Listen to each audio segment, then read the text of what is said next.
今回も横断歩道で横断しようとする自転車がいたら絶対優先義務あり派の私の考えを動画にしてみました。警視庁ホームページより自転車の通行方法等に関する〇×クイズの設問から。問題。近くに自転車横断帯がなく横断歩道がある場合で横断歩道に歩行者がいないときは自転車に乗ったままで横断歩道を横断してもよい。答え。正解は〇。警視庁の解説。横断歩道に歩行者がいないなど歩行者の通行を妨げる恐れのない場合は自転車に乗ったままで横断歩道を進むことができます。ただし横断歩道は歩行者が横断するための場所ですので横断中の歩行者の通行を妨げる恐れがあるときは自転車に乗ったまま通行してはいけません。以上が警視庁ホームページの内容です。リンクは概要欄に載せておきます。横断中の歩行者の通行を妨げる恐れがあるときは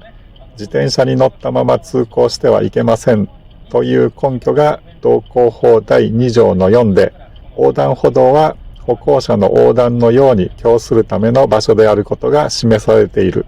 というところから横断する自転車よりも横断する歩行者が優先されるというのがわかります。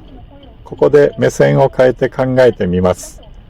このクイズの解説でなぜ警察は横断する自転車は通行している車両に注意して渡りましょうと解説していないのか。クイズの設問には横断歩道に信号のあるなしは言及していません。今この動画の映像の通り、私の運転する車のドライバー目線に話を変えますと、車両は道交法第38条で横断歩道等を横断しようとする歩行者または自転車を優先することを定めています。この映像では信号のある交差点なので、通行する車両は当たり前に横断しようとする自転車を優先しています。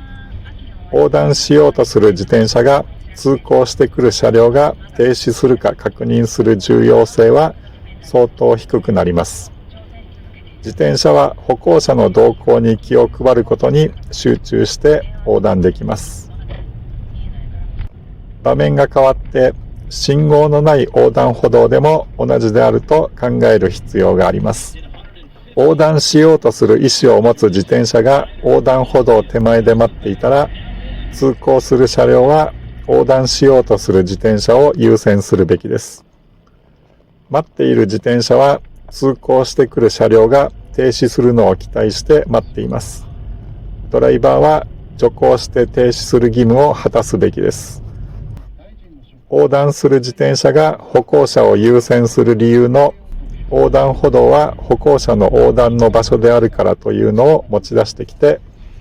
横断する自転車のことは知らないよという考えでは横断歩道での事故を防ぐことはできません。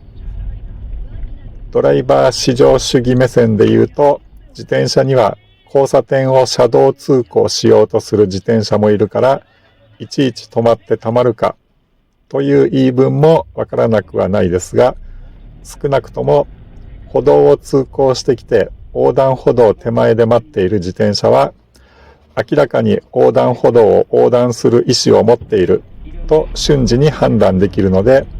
通行するドライバーは徐行して停止するのが正しいと私は考えます。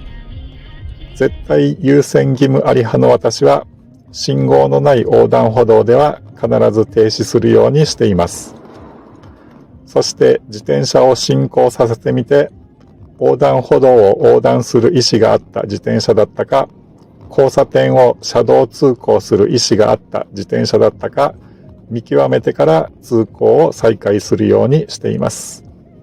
以上、ご視聴ありがとうございました。前線で出る医療従事者の